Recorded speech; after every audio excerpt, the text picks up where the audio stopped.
So this one is going to be a bit of a detour. I think it's really important to talk about. I'm going to talk about it at length, probably maybe give you far more details on one topic, maybe maybe than you're looking for. But I think it's I'm going to go through a lot of effort to establish the point because I think it's a fundamentally important point. That's just facts of history that are kind of maybe I don't know if lost. It's not lost. It's just not, often not discussed, thought about, or talked about as far as the impacts of Christianity in the world at large. And often when we talk about church history, we talk about um, what happened in certain periods within the church, what happened with church leadership, what happened with church, theologies and disputes and discussions and so on. And obviously, in this class, we've talked mostly about that. We have talked a little bit about the impact of Christianity, Christians, the impact of Christians and some of the actions they did and folks in times past. I'm going to talk about that quite a bit during this period, and it's a little bit prior to the Reformation, mostly in this era, impact in the centuries following the Reformation. And also just to keep in mind that Christianity is more than just what the given dispute of the day is, theological dispute of the day. It's more than what church leaders agree upon or sometimes disagree upon. Just, the example I give there is just as the United States, if you wanted to know the story of the United States, you study history, you can certainly, read about what the government does. That's the government of the United States. But if that's all you know is bills and laws and so on, and you don't really know what the American citizens do in their lives and so on, what do you really know about America? So this is America, is the United States is more than just its government.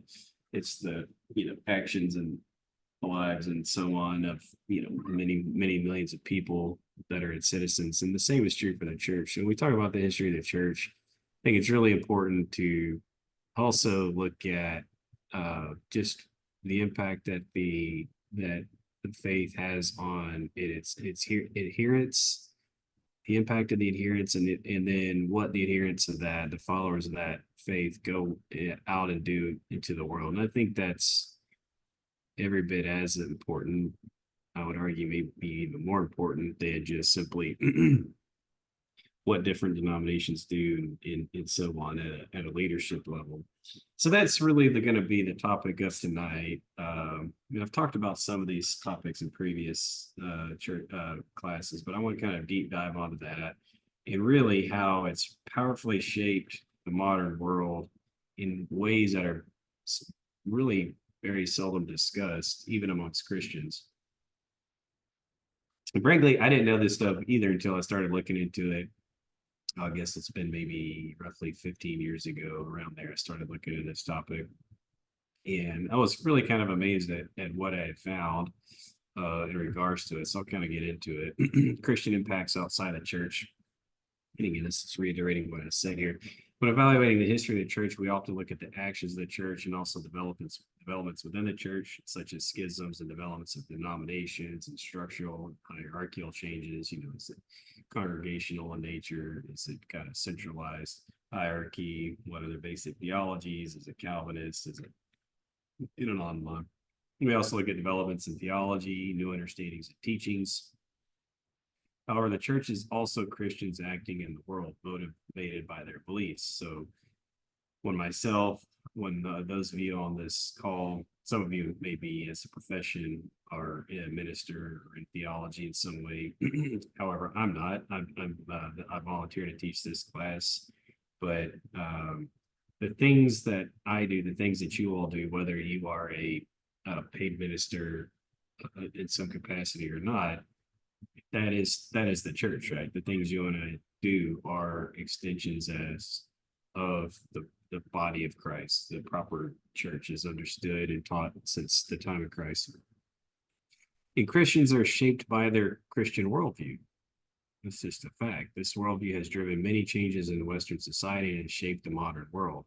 So there's a lot of things that you and I believe. Frankly, there's a lot of things that non-believers think and believe just fundamentally that have been profoundly shaped by Christianity. Even if you reject the worldview, even if you say you reject the faith and say I'm not a Christian, that doesn't mean it doesn't currently have a very, very profound impact on the way you view certain things, questions of morality, certain concepts. It's just been incredibly influential, and the actions of the followers of Christ from the time of Christ to today have been incredibly influential, even far beyond what one would normally consider in these topics. So I wanted to talk about a few of those things. And I've talked about this one, so I'm not going to dwell on it. But again, the development and proliferation, that just means the spread, the development and spread of hospitals, inpatient medical care in the sense of what we today consider hospital, that was an invention driven by Christian mercy, starting with the Byzantines in the 4th century AD. These hospitals had libraries, training programs, doctors compile their medical and pharmacological studies and manuscripts. Byzantine hospital staff included a chief physician, professional nurses, orderlies, the whole 9 yards. And then by the 12th century, Constantinople had 2 well-organized hospitals, both men and staffed by doctors, both male and female. And facilities included systematic treatment procedures and specialized wards for various diseases. So the question is, why were hospitals developed in the Christian world? And if you notice, if you think about when you read the Bible, you had folks with various ailments, right? Where did the lepers go? There was like a community they went to. They went to a leper colony. They didn't go to a hospital. There wasn't such a thing, right? When Jesus visits really, really sick people, or when people ask Jesus to come visit sick people in the New Testament, he's not going to a hospital, is he? Why? They didn't exist. The world over, they didn't exist in the sense that we understand them today. You either nurse them at home, or they were, in the case of leprosy or something else, they might have been quarantined off to a given location. But there was not systematic, or hospitals with systematic treatment of diseases according to certain procedures and so on. So why did the Christians develop it? Right. And there's other cultures, outside of Christianity that certainly had different views in treatment methods, but not really hospitals. Yeah, and the answer here is that it was driven by Christian mercy. The idea is that you have not merely it's not really a nice thing to do. You're actually obligated. You're actually obligated. We have a moral obligation to look after the sick, right? In the case of the parable, which I'm drawing a blank, the Good Samaritan. The Good Samaritan, Jesus describes the Samaritan. He could have passed on by, but he actually felt compelled to look after the beaten person on the highway, took care of him, right? And so this idea was prevalent in early Christianity, and over the centuries, it developed to the point where, let's go about this in a more systematic manner. And out of that mercy came the hospitals. So the point I'm getting at here is that it's not that the Christians were smart and figured out medicine. It's like, what motivated them to even develop this in the first place? And when you see one culture, one group that develops something, whether it be a system, a school of thought, or so on, that others are not, it's typically, or maybe always, driven by some aspect of their fundamental worldview, just their values and how they see things and what they put emphasis on and so on. So the Christian view was that if you were sick, if you did get an illness of some type, what did Jesus say? He said, it's not that you sinned. These things happen. One verse, he says these things happen so the glory of God might be demonstrated or shown or revealed. Whereas in other cultures, people often viewed calamities, misfortunes, and illnesses as just, it's some type of karma. or you've done something wrong, and in this suffering is in some way your fault. Whereas in Christianity, that wasn't the case.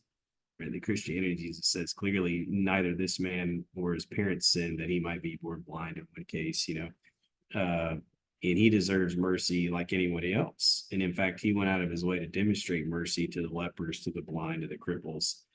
And notice in the stories that happens, nobody else has a terribly high amount of concern for these types, but Jesus does. And so his followers take that on, and his followers go on to develop hospitals.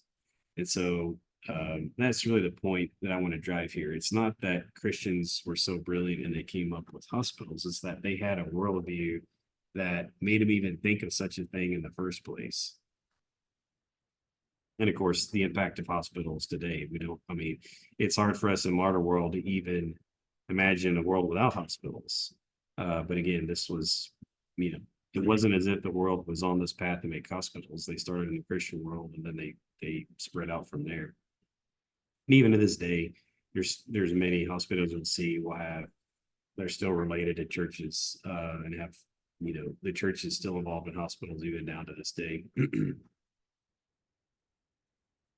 Yeah, we have studied what occurred within the church prior to and during the Reformation over the last several weeks. We've been talking about the Reformation quite a bit, some of the impacts within the church, within, the state and so on.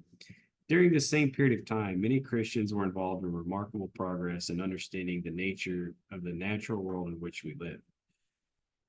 This progress was driven by a powerful belief that the natural world was the creation of a God, the divine and supreme lawgiver, and consequently the natural world was governed by knowable laws, and that it was the duty of Christians to discover these laws. So this is kind of my argument. In the rest of this class, I'm going to try to demonstrate that the case here. Why was so much progress, what we now call the scientific revolution, the development of modern science, why was it developed in the time and place that it was? It wasn't because this is the first time there was a collection of smart people. There's smart people of every type in every culture all over the world. It's just people come that way, right? You can travel the world over in every corner, and there was examples throughout history of really clever people.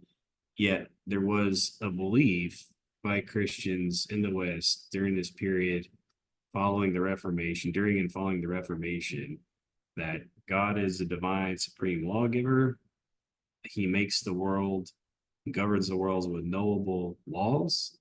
And even a step further, they believed that it was their duty to discover these laws. This was a common theme amongst the pioneers of the scientific revolution. They were all devout Christians, and they were all driven by the same basic obligation they felt it was. So the contributions of Christian thinkers form the foundation of modern mathematics and science, and greatly surpass the combined accomplishments of non-theists. And the reason why I say that is because there's kind of a belief, or maybe a view in modern times, that science in learning is in some ways at odds with Christianity. And that's just simply not the case. It's not the case now, and it never was the case. And in fact, and that's why I make this point, it was really devout Christian thinkers who really pioneered the development of the foundation of math and science. And even though most of these individuals are known for their other significant contributions, they consider themselves Christians first and foremost, and they use their gifts to serve God. They considered themselves as doing the Lord's work in their development and many of the ideas that are still very influential today. And their theological and philosophical viewpoints were integrated with and often led to their intellectual pursuits and discoveries. So it wasn't as if they just happened to be really smart and were a Christian, as we'll go on to learn. They thought the way they viewed the world absolutely shaped the things that they were looking for in the natural order. Yeah, and they often grappled with and addressed many of the same questions regarding faith that we do today. They talked about theology quite a bit. They talked about some of the things we all have been talking about in this class.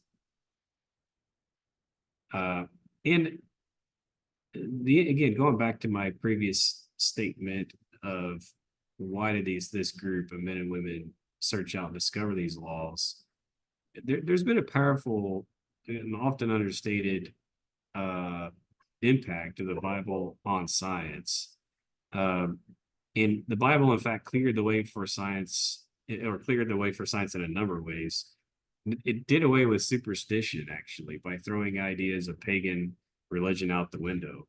So, in different types of paganism, not just Western paganism, but paganism pretty much the world over, if you come from that viewpoint, that worldview, you see the world is filled with various forms of fates, fairies, nymphs, gods, and goddesses, which were used to explain phenomenon. Often the suns and stars were themselves gods or deities of some type. Certain animals were things to be revered. Idols and statues had special powers.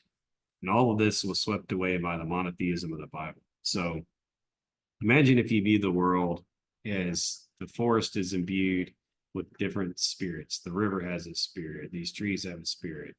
The stars, are what? Apollo maybe is the sun. There's a moon god. The stars are various deities of different types. And this is fundamentally how you view the world. It's really hard to come up with a basic system that explains natural phenomena.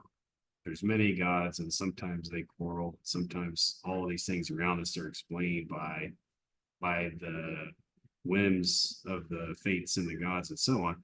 You don't really even think to look for a set of laws to explain all that. I mean, why would there be a set of laws to explain all that? Wouldn't even make sense to go looking for such a thing. But it's all swept away by the monotheism of the Bible. So what do I mean by that? What is, even in Genesis, what is the moon and the sun described as? They're just lamps, right?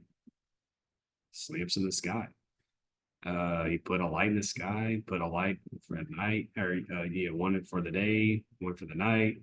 You made the stars. Everything in the Bible is described as a creation of God. The ocean, the earth, the stars, the moon and sun, and so on. Now, these are special things. They're the creation of God, but they are in fact created things. Right? They're not their own spirits imbued with their own personalities and whims and so on. So from the monotheistic view of the Bible, it doesn't make sense to have superstition. Why would a clover or a horseshoe or whatever? Why would there be any luck? There's no spirit or guiding principle behind that. It's just a created thing, like all other things. Why would we put veneration on the planets, the stars, the moon, and so on? Those are just created things of God, right? And God in Jeremiah 33, 25 and 6, God is described as the divine lawgiver in the Bible. And he is described as giving laws to both mankind and the universe. So from a Christian worldview, the universe is not a mystical thing imbued with different spirits having their own disputes. It's a system. It's a wonderful created system. It's the work of God, but it is in fact a system. It's like a big clockwork. It's a big machine in a sense, and it's got its own laws and it's got its own rules. And as Christians, we ought to know those things. That was the view of the men behind the scientific revolution at the time. And I like this view, or this depiction. I believe this was painted by William Blake. But I just like what it communicates here, which is if from those of y'all who remember a geometry class, that's the creator there with the compass, and he's actually scratching out here, reaching down from the heavens and scratching out the earth as if it was a geometrical shape that he's going to make. So he's going to make this thing with with rule and law and order and so on. So I just like the kind of the idea it conveys here. So this is a book. This is an excerpt from a book called Consilience by E.O. Wilson. And E.O. Wilson's not a Christian, just to keep in mind.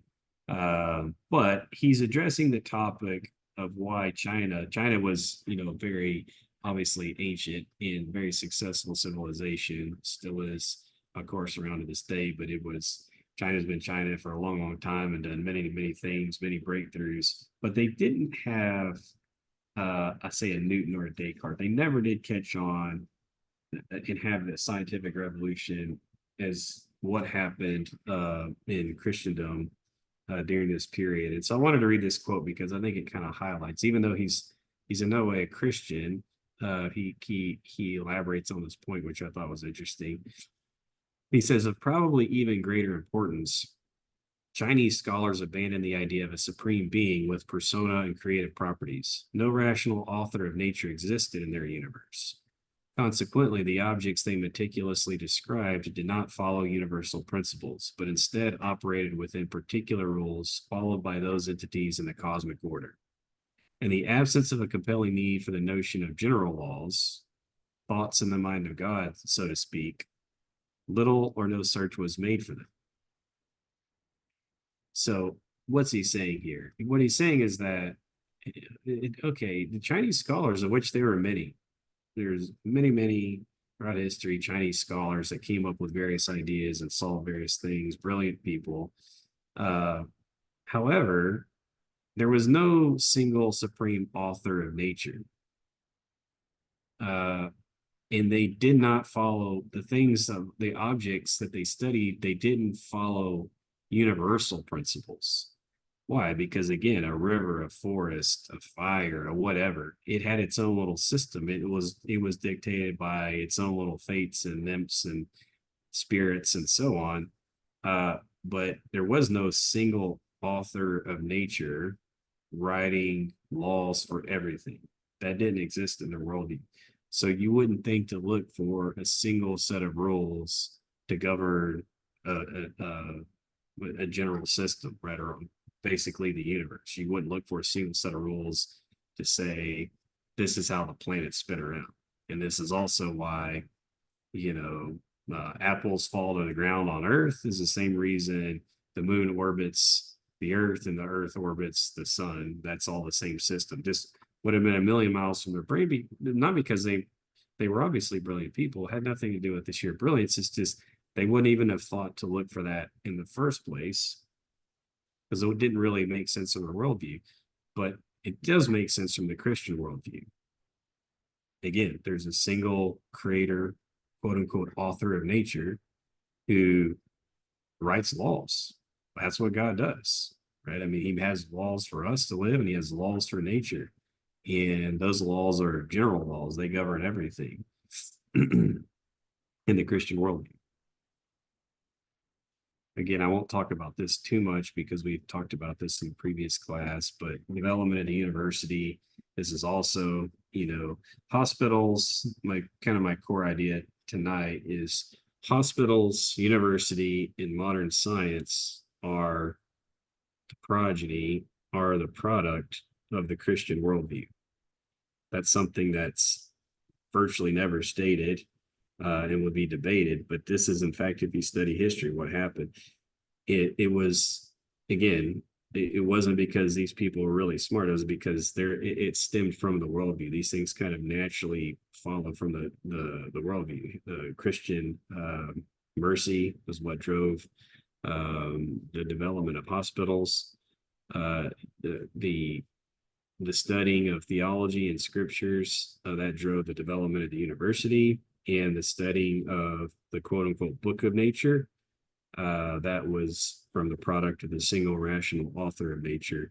So these are all rooted in the Christian worldview, and that's why it happened where it did when it did, and why we can say that these things, hospitals, universities, and even modern science are the products of the Christian worldview. Various academies did exist in China, India, and Greece, but the degree granting university where you conduct research that began in the 12th century was the product of Christian monasteries. This is from the University of Texas website. Many historians say the universities and cathedral schools were a continuation of the interest in learning promoted by monasteries. I think I mentioned this in a previous class. The oldest universities in both Europe and the US were founded as Christian institutions. And in fact, many of them still have seminaries. Don't know if they all do, but many of them still do. Oxford, University of Paris, Cambridge, Harvard, Yale, Columbia, Princeton. Many were established as seminaries and for theological studies. I've already read this in a previous class, so I'm going to skip it. You'll have it in your slides. I'm going to study just some of the men and their contributions. And I'm just going to read direct quotes to illustrate and hopefully to try to capture their mindset and to communicate what motivated them to do the things they did in the first place, or even to seek the things they sought in the first place. So this is Roger Bacon. He was a Franciscan friar. You may have heard of him. He's considered by many to be the father of modern scientific method. Scientific method is, of course, you look for things you look to validate things via experimentation, sometimes called the empirical method. So you have an idea, you map it out, you come up with a system, and then you test it, and then you adapt, and you test, and you adapt, and so on. He strongly championed experimental study over reliance on authority.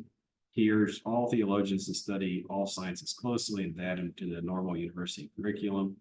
He wrote the Opus Majus, which concludes that theology, in particular Holy Scripture, is the foundation of all sciences.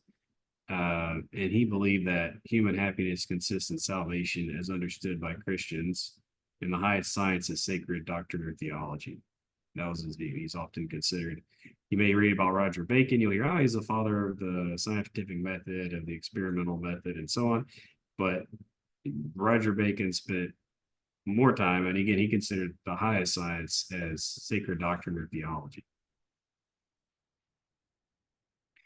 Copernicus, some of y'all may know and remember Copernicus from school. Copernicus came up with what's called the heliocentric system. Basically, the Earth and the planets, they orbit the sun, and not the geocentric method. The geocentric method was popular for some, I don't know, I guess many thousands of years, at least a couple thousand years roughly at his point, which is the Earth is in the center and everything revolves around that. And he said, no, solar system, we revolve around the sun. He's considered, his publication on the heliocentric system is considered the starting point for the scientific revolution.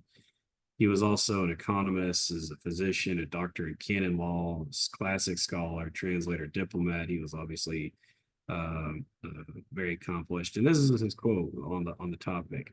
He says, "To know the mighty works of God, to comprehend his wisdom and majesty and power, to appreciate in degree the wonderful working of his laws, surely all this must be a pleasing and acceptable mode of worship to the Most High, to whom ignorance cannot be more gratifying than knowledge." So he considered the work that he did on the heliocentric method, on all the many things that he did. He said, to know the mighty works of God, in which the creation of the universe is the mighty works of God, and to comprehend, or at least some of them, to comprehend his wisdom and majesty and power, to appreciate in degree the wonderful working of his laws. Surely all this must be a pleasing, acceptable mode of worship to the Most High. So he thought, when he was studying these systems and writing about it, he considered this a form of worship. And he says, his argument is, how could ignorance be more gratifying than knowledge to God? This is God's system, and he wants us to learn about it and understand it to the degree that we're capable of. And this is gratifying to God, and this is, in Copernicus's mind, is even a form of worship.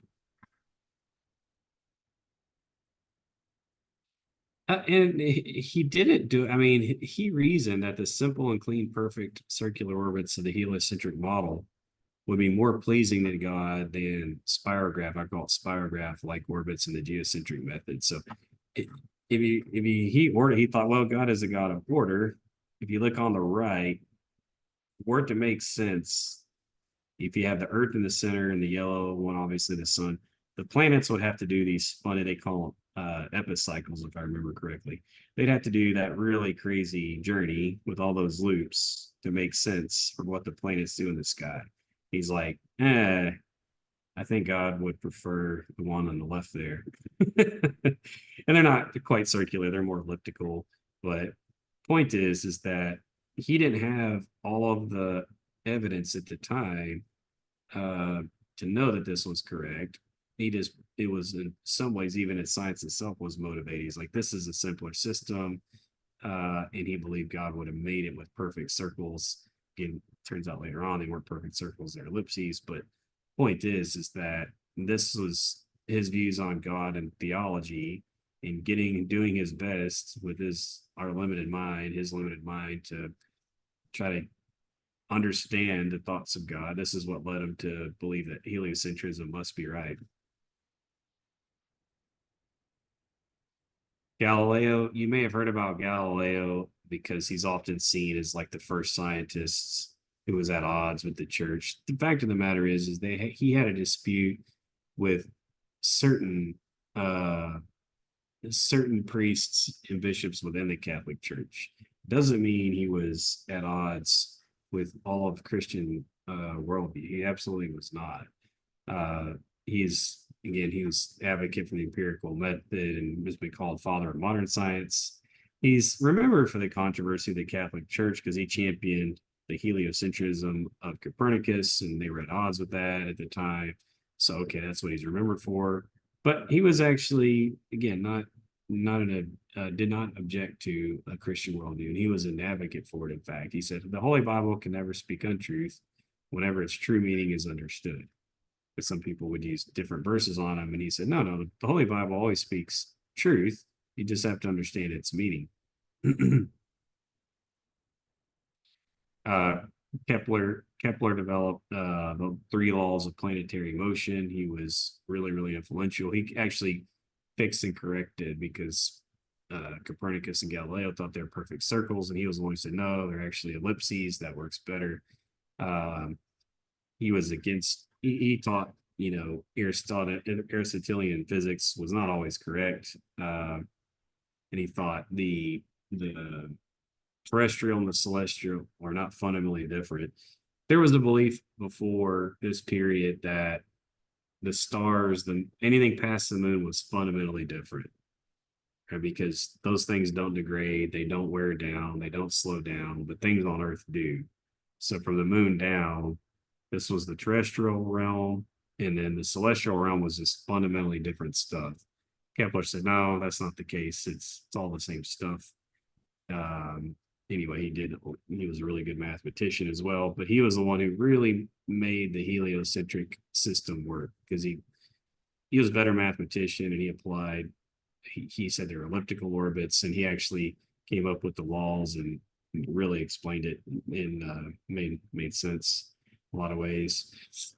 He was motivated by his Christian faith and his conviction that God had created the world according to an intelligible plan that can be discovered and understood through reason. So again, as I mentioned before, he thought God created the world according to an intelligible plan, and this plan is able to be discovered. He gave us a mind. We're made in the image of God. He created rational, intelligible rules, and he made it in a way that we can understand the system, at least to a degree.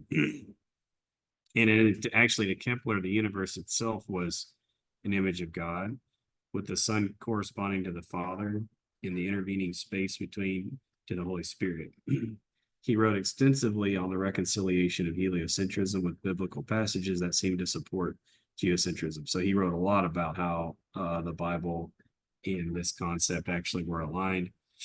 And I really love this quote from his. He says, since we astronomers are priests of the highest God in regard to the book of nature, it befits us to be thoughtful, not of the glory of our minds, but rather, above all else, of the glory of God.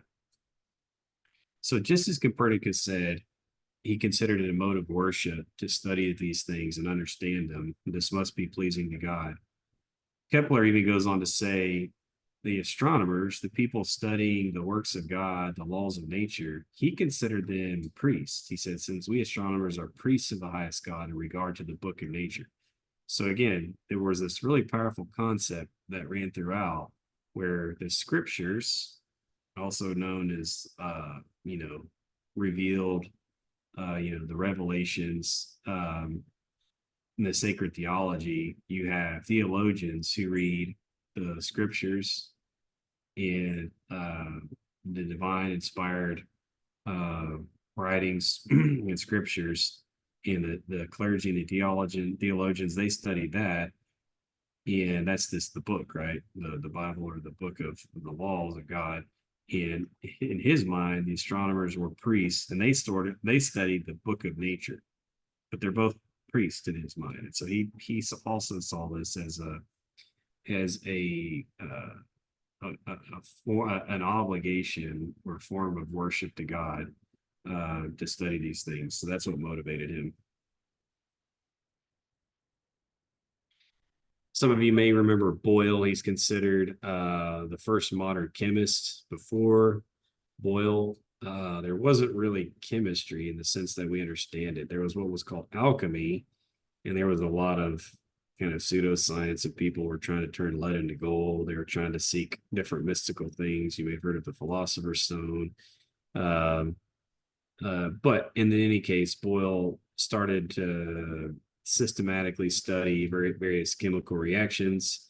He came up with a relationship between the pressure and volume of a gas, which you may remember from school, called Boyle's Law.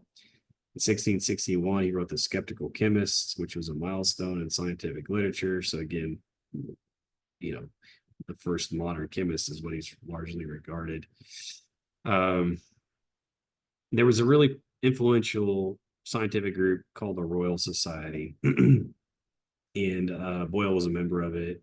Newton and others were a member of it, but this was the last article in Boyle's will referencing the Royal Society. I want to read it. He says, "I wish them a happy success in their attempts to discover the true nature of the works of God, and I pray that they, in all searchers into physical truths, may cordially refer their attainments to the glory of the great author of nature and to the comfort of mankind."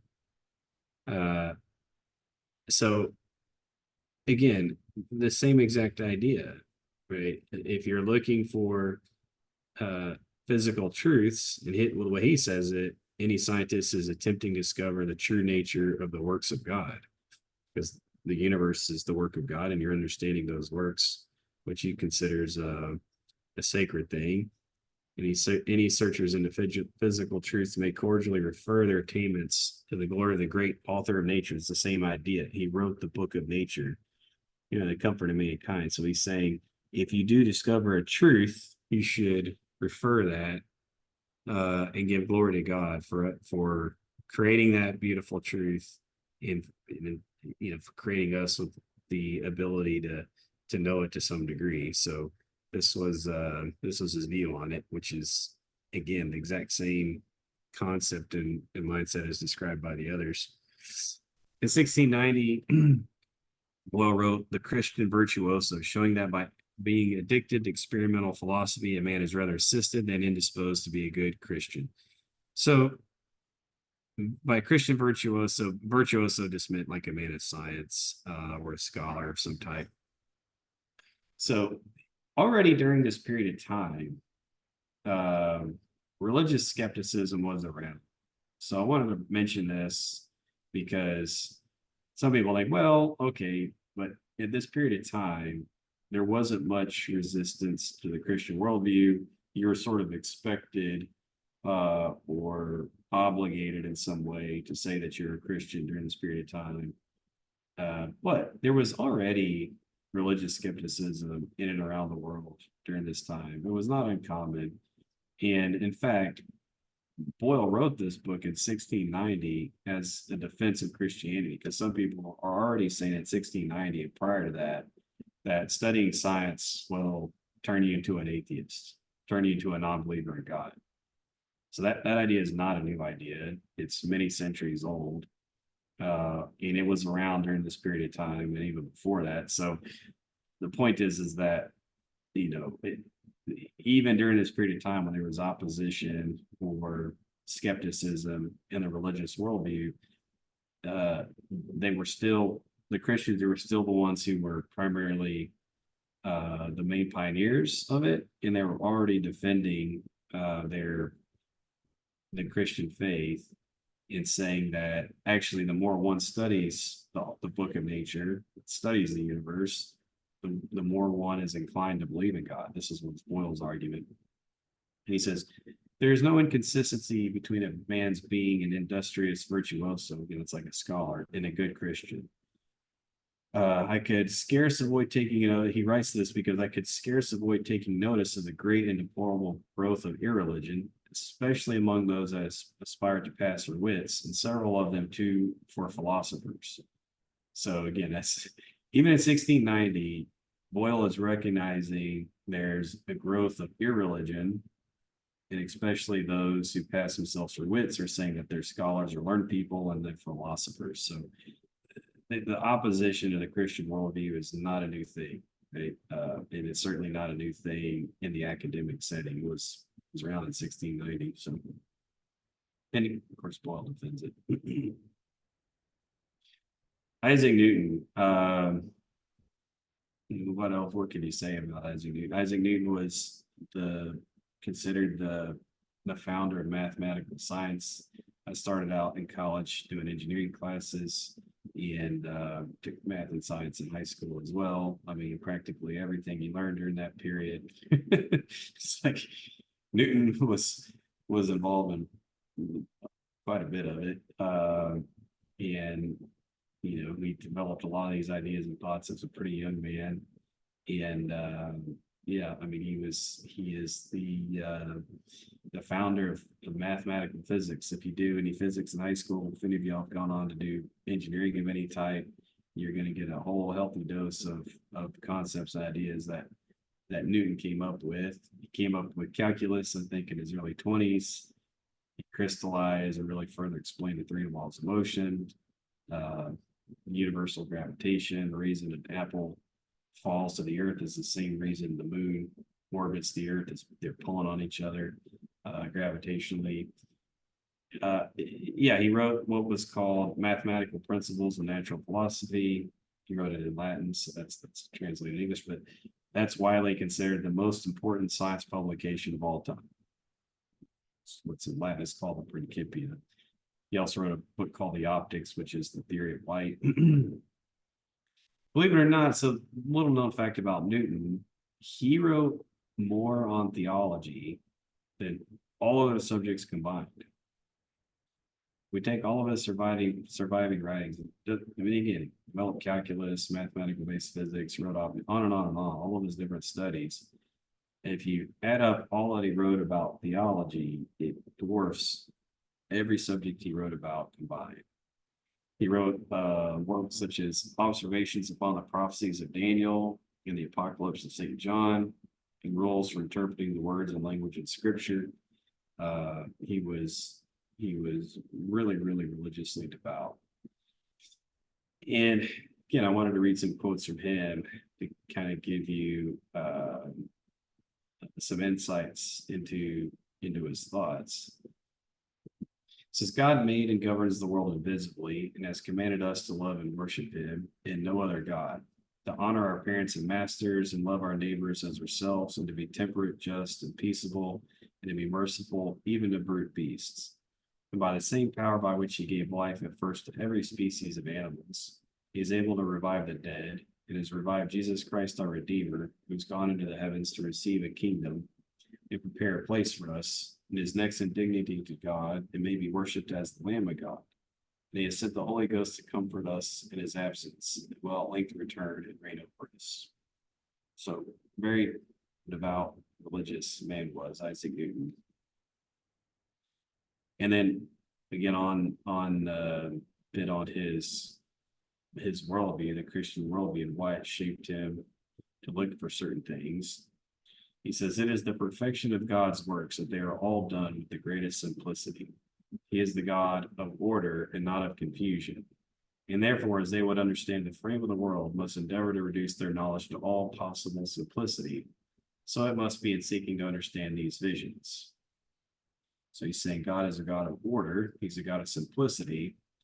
So if you look at what Newton did that was so brilliant at the time, and even today, he would just reduce really, really complex systems down just to a few laws. You may have heard like for every action, there's an opposite and equal reaction, right? Things like that. These are the basic laws of Newton. And his argument was that the perfection of God's works, that they're all done with the greatest simplicity. He's the God of order, not of confusion. So this is how God operates in the mind of Newton. He's perfect. His perfection is through his simplicity. He's not a God of confusion. So the rules must be understandable and they must be simple. So he was obsessed with this idea, and that's what led him to find what are the simplest rules possible that could explain certain phenomena. And that's what he set out to find, and that's ultimately what he did find. And he also says God created everything by number, weight, and measure. So his big thing was that not only can you find these rules, but you can quantify them. You can put a math system to them and calculate them. Why? Because he thinks God made everything that the number, weight, and measure. He goes on to say the most beautiful system, this most beautiful system of the sun, planets, and comets can only proceed from the counsel and dominion of an intelligent and powerful being. That's just talking about the solar system he studied. It just throughout his writings, he's just loaded with quotes of this types. This is the work of God. This is the, God is the author of nature, and so on. He's just completely motivated by these ideas. We've heard also about Leibniz. He also, in parallel with Newton at the same time, they were contemporaries. So he also wrote on similar things, also developed calculus ideas, symbolic logic. He made mechanical computers. There wasn't circuits the way there are today, but he actually made gears and things he could use as a mechanical computer. He's actually regarded as the first computer scientist. He contributed a lot. Said he's wrote about such a wide range of subjects. He's been referred to as the last man who knew everything. He wrote on theology. He supported and defended the doctrine of the Trinity against the non-Trinitarian group known as the Socinians. So non-Trinitarianism sprang up, in this post-Reformation, and he argued effectively against that. He also dealt with one known as the problem of evil. Why do bad things essentially happen to good people? Why does evil and suffering happen, and so on? He addressed this problem at length.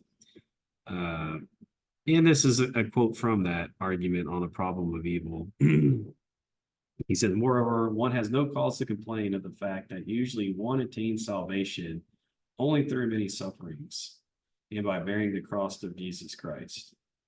These evils serve to make the elect imitators of their master and to increase their happiness. And whether you agree with that or not, that was Leibniz's view on the topic. But he wrote quite a bit at length on the reconciliation of, again, that's known as the problem of evil. Why is there evil and suffering in the world?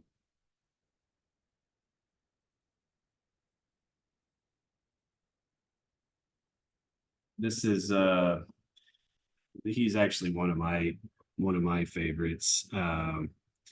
His name was Leonard. It looks like Euler, but it's pronounced Euler. Leonard Euler. He was basically I don't think they ever met. Benjamin Franklin was in mostly the United States, traveled to Europe some. So I don't know if they ever met or not, but their lifespans are really similar. So during the period of Ben Franklin was the period of Leonard Euler. He was to this day, the most prolific mathematician of all time, and considered to be one of the greatest ever. I mean, he wrote an incredible amount on mathematics. He pretty much every branch of mathematics.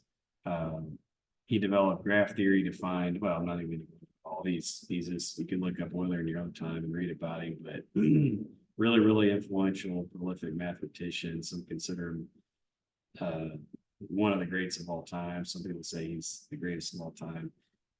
Like this painting, if you notice his right eye is a bit squinty, Euler actually suffered quite a bit in his personal life. His right eye, he actually got an infection in that one at a fairly young age. I can't remember exactly. I'd have to look it up. It was in his teens or 20s, maybe. Got an infection in that eye, pretty much destroyed it. So he lost the use of that eye. His other left eye was functioning for a long time, but he eventually got a cataract in his left eye. So he was completely blind after that.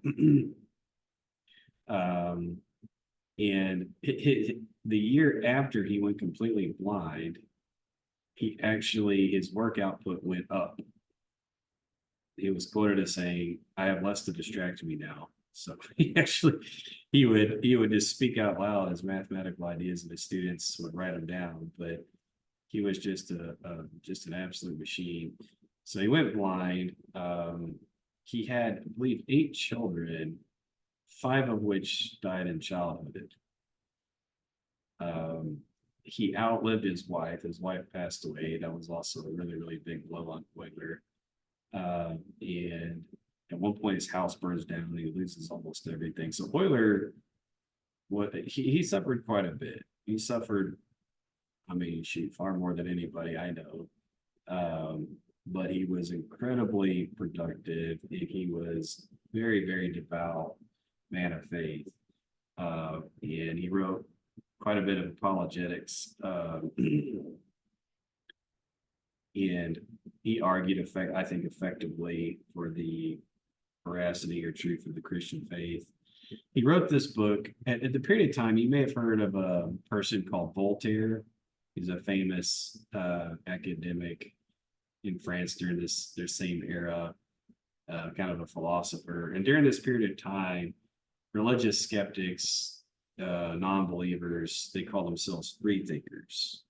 So again, the idea of you know the non-religious or against Christianity in academic sense, that's an old idea. And during this period of time, there was many free thinkers in the courts of Europe. And he actually wrote a book called Defense of the Divine Revelation against the objections of free thinkers. And in this defense, Euler vigorously opposed a number of arguments against the divine authorship of Scripture, and to the charge that divine revelation needs to be unmistakable and its contents compelling to all men, he argued, such a revelation to men would contribute much more to their destruction than to their salvation, since such a greater knowledge of God would increase the duties which are our responsibilities, and the neglect of these duties would lead to the guilt of an even greater offense. So the argument is his counter argument, which I find interesting. You may have heard it said, well, if God were just to come down from heaven and show me he was real, then I would believe. Or if I were just to see a miracle, if I were just to see something, or if it was just made more clear to me in some means, then I would believe and follow. And he actually says, no, that would make it worse for you. Because his argument is that you still would just do what you want to do anyway, but now you would be guilty of even a greater offense. So if you don't want to believe, you want to live life the way you want to, that's what you're going to do. And this greater revelation, now you even have bigger guilt because you're ignoring an even greater revelation. So that was one of his arguments to that, which I find interesting. Ampere, he was he's one of the founders of the classic electromagnetism. So have y'all heard of amps? When you study electricity, the amp, that's named after him. It's the way to measure current. He developed what's known as Ampere laws. And yeah, he was a Christian. He wrote in a letter to his friend, God wanted to prove to me that all was vain save for loving him and serving him. So obviously successful, great, the amp is named after him in his mind. All is vanity except for loving and serving God. You may not have heard much of Sam. He's really, really influential and famous in the world of mathematics. Really prolific mathematician. Published, the only person who wrote more papers than Cauchy is Euler. And he had this quote, which I really, really like. He was a bit, I don't know if cocky is the right word. He was certainly confident. He put things bluntly. This is what he had to say, because again, free thinkers, the non-religious, they were already on the rise, well established by this point. And this is what he had to say. He says, I am a Christian, that is, I believe in the divinity of Christ, as did Tycho Brahe, Copernicus, Descartes, Newton, Fermat, Leibniz, Pascal, Grimaldi, Euler, and Gildee. Moscovich and Gödel, as in all the great astronomers, physicists, and geometricians of past ages. So he wrote this in early 1800s, and he says, listen, I'm a Christian. I believe in the divinity of Christ. All the great astronomers and physicists and geometricians of past ages, they did too. And at this point, and whenever he wrote that, which would have been early mid 1800s, he wasn't wrong. Now in the 20th century, of course, there's famous astronomers who were not Christians, but for many, many centuries, that was absolutely the case. I give a couple more examples. Mendel, he was a priest who came up with different science of genetics. Kelvin, if you took thermodynamics, he's considered the primary founder of thermodynamics. First person to state the second law of thermodynamics, determine correct value of absolute zero. And again, the same exact idea for centuries that motivated this man. He says, as the depth of our insight into the wonderful works of God increases, the stronger are our feelings of awe and veneration in contemplating them and endeavoring to approach their author. So the same idea, God is the author of nature.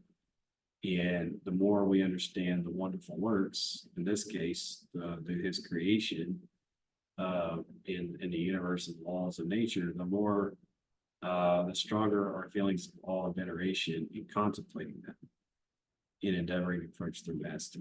So come back to this one. Freeman, I'll read one more. There's more I could read, but I want to have a little bit of discussion. Maxwell's laws, he combined electricity and magnetism. He's listed as one of the all-time greats, along with Newton and Einstein. And he says, I think men of science as well as other men need to learn from Christ. And I think Christians whose minds are scientific are bound to study science, that their view of the glory of God may be as extensive as their being is capable of. So what he's saying here is that he feels that it's an obligation. If you are a Christian and you have a talent for it, then he thinks you're bound to study these things as study science, that their view of the glory of God may be as extensive as their being is capable. These men saw the more they understood about nature, the book of nature, what we now say as the universe, they felt a sense of worship, a sense of awe. They felt more connected or close to God as you understand his works. And our minds are finite. We can't fully know the mind of God. But to our degree, they felt a connection to God and being able to understand in our own limited degree in some of his works. So I'll stop there. That quote, again, you see it throughout. I mentioned it repeatedly, that theme all the way from, Bacon and Copernicus in the 1500s, all the way into the 1800s and even the 1900s. This idea. I'll share these slides so you can read. The person who came up with the idea of the Big Bang Theory, George Lemaitre, he's actually a Catholic priest. Believe it or not, atheists didn't love this idea at first because it had a creation point in time. They liked the idea of an infinite, never-changing universe. So it was a priest who actually came up with this idea that had a starting point in time. Is Werner Heisenberg. Somebody may have heard of Heisenberg's certainty principle. I like this quote. He had a colleague describe him as a true Christian in every sense of that word. It says, the first gulp from the glass of natural sciences will turn you to an atheist, but at the bottom of the glass, God is waiting for you. Concept there. Gödel, I'm going to read about Gödel. These are some modern prominent Christian thinkers. I just want to end with this fact, which I find really interesting. And when I wrote this down, this was some couple of years back, maybe 5-10 years ago. Yeah, it's probably maybe that or 7-8 years ago or longer. So I don't know if the percentages since then are accurate, but they wouldn't have changed that much. But at the time I wrote this, let's say 7-8 years ago, Christians have won a total of 78% of all the Nobel Prizes in peace, 72% in chemistry, 65 in physics, 62 in medicine, 54 in economics, and 49 of all literature awards. So, hopefully this helps to dispel the myth that somehow Christianity and science are not good, not good fellows, or somehow at odds with one another. It's complete fiction. In fact, it's the other way around. And again, this is not to say, oh, look at all these smart Christians. There's smart men and women of all types and all beliefs. That's absolutely true. Again, my fundamental argument here is this is a product of the world. I believe, as Jesus says, a good tree bears good fruit. I believe good worldviews that contain truth bear fruit. And I believe these things are some of the fruits of the Christian worldview, and science being one of them. So there I'll stop. We'll open it up for conversation. But I did maybe a guy to go back to the quote. Yeah, these two quotes says the depth of our insight into the wonderful works of God increases, the stronger are our feelings of awe and veneration in contemplating them and endeavoring to approach the author. So just, I guess, for a discussion question. Number one, open it up and feel free to add any thoughts, comments to this, further questions you have. And number two, if you want to give an anecdote or a thought in some way, it could be a simple thing. Maybe if you ever just looked at like a butterfly wing up close, and you're like, wow, look how intricate that is. Or maybe you've been at a river or the ocean or the mountains, or when you're a kid camping, looking up at the night sky, and just a general sense of awe and wonder at the sort of majesty of the creation. And does anybody had those experiences? Does it make you feel connected to God? So anyway, I'll stop there. If anybody wants to ask a question or comment on this.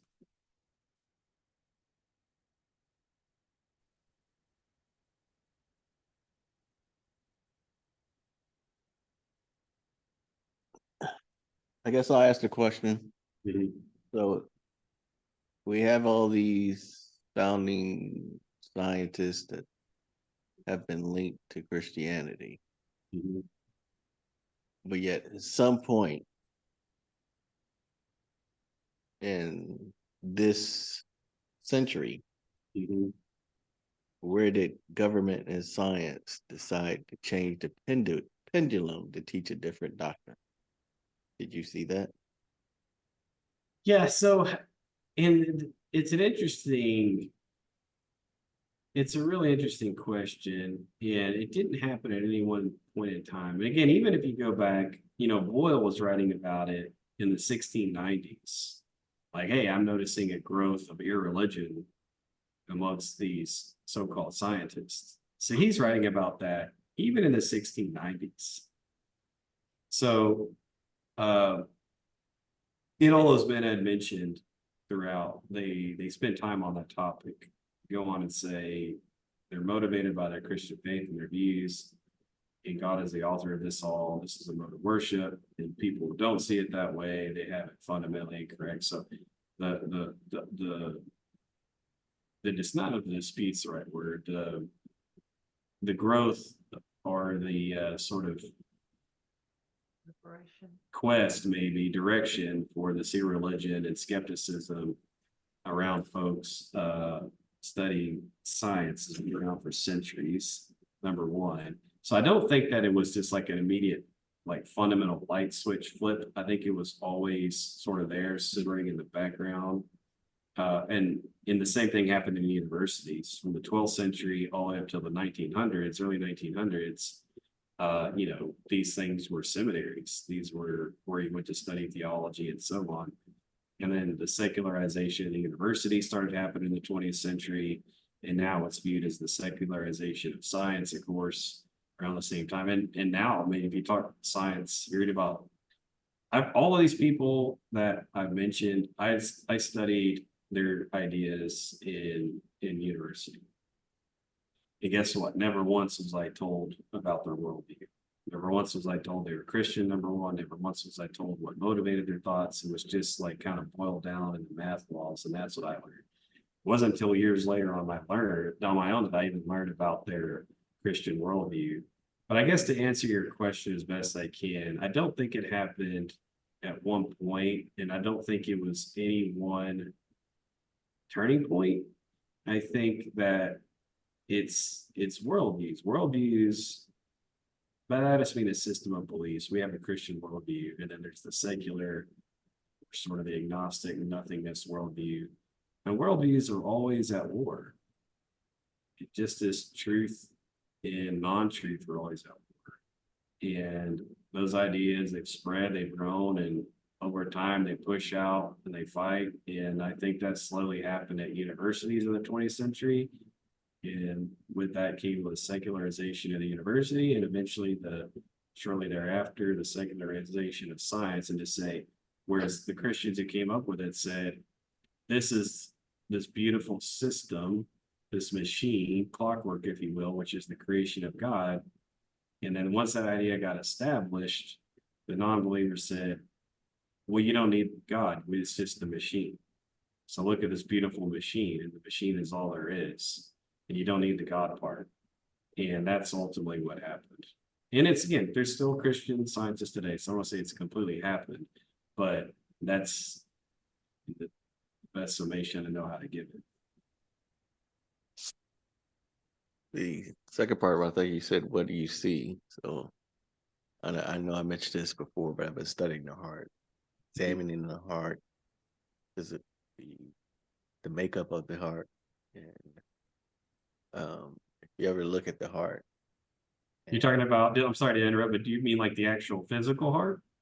Physical heart. Yeah, no, it's amazing. So if you look at it, you ever look at it and see it, you'll notice all these chambers within this heart that make up the heart, God, how God created it. And Yeah, when we get into those things, it just amazes you how complex it is, how intricate it is, and the depth of it, and how everything is tied into it. And it's very interesting. Um, and I saw the way the uh, flow of things move, and they have a diagram of how things move through the heart. yeah, Because when I saw that, I just said that's just God showing his inner workings of how he deals with our heart, he deals with us. yeah. No, that's a great example. And just how it interworks with the entire body. I mean, the entire human body is just an absolute marvel. There's so many things we still don't know, about how and why it does certain things. You really realize how complex it is when something's not working right that you took for granted. And you're like, and you realize what all that system was doing for so long, you didn't even realize. Yeah. Well, I mean, I can go on from the makeup of every flower as a landscape. With the School for Landscape Architecture, from the makeup of every flower, tree, down to the leaves, colorization of flowers, multitude of flowers that is created within this landscape, and the intricate network of how everything works together through pollination, through fertilization, Yep. intricate work of how that all works together. That just didn't happenstance. That, a bee will take the pollen, it pollinates another plant. Yep. You just can't say, oh, that's just happenstance. So it's just so much intricacies, and so many things are tied to it. it just displaces any theory that you can ever make up to say. It just takes so much disbelief to just leave it there. Yep, completely agree. Carol, did you have a point? A couple of them, as Cornell was talking about the physical art, it stirred in me the emotional heart Mm-hmm. that we have, Mm-hmm. um, that I think is tied to our spirit. So, Mm-hmm. that was one thing. Another is, Ming Wang is a world famous ophthalmological surgeon, Mm-hmm.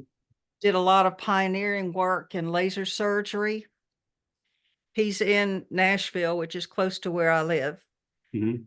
He is actually a Chinese, um, Chinese born, Mm-hmm. and was able to come to the United States for medical training. And while he was doing his residency, of course, he was brought up with a worldview that did not include God, period. Mm-hmm. But during his residency, he happened to work in a lab with um, a professor who was a Christian. And one day they were both looking through the microscope at a certain aspect of the human eye. And the professor simply said, there's no way that this could have just happened. It had to be created. And that simply began Ming Wang's journey to discovering the creator. And he has gone on to write a book about his conversion, and it's very moving. That's really interesting. And there's many stories like that uh amongst different professional scholars, scientists, and so on. And again, that was sort of the root of of modern science. And thank you for sharing that, Carol. Number one, number two, that's the general idea I hope to communicate with this class, which is, you know, the that sort of this awe. I can think of a few times I've been in awe. I remember I went to the Grand Canyon once. I was maybe 19. It's like, wow, I see the Grand Canyon. When I was a kid, I'd go camping. I grew up in Houston, but you go outside the city and you could just see the night sky in the middle of nowhere, Texas. You can see the night sky really well, and it just goes on forever. And you see the Milky Way and all the constellations. You're just like, wow, it's just like in a sense of awe. And peeling that back and learning it, I guess I would just to encourage you all. We're finite minds. You can never know it all, and you can never, at some point you hit your limits of what we can learn. But I think that is pleasing to God. He gave us a mind. He made us in the image, in his own image, and he gave us a mind capable of knowing these things. He created this really beautiful, intricate world. And I think, yeah, this is the folks we read about tonight. I think that is a type of worship. When you study those things and you reflect back on the author of nature, to me, that's always strengthened my convictions.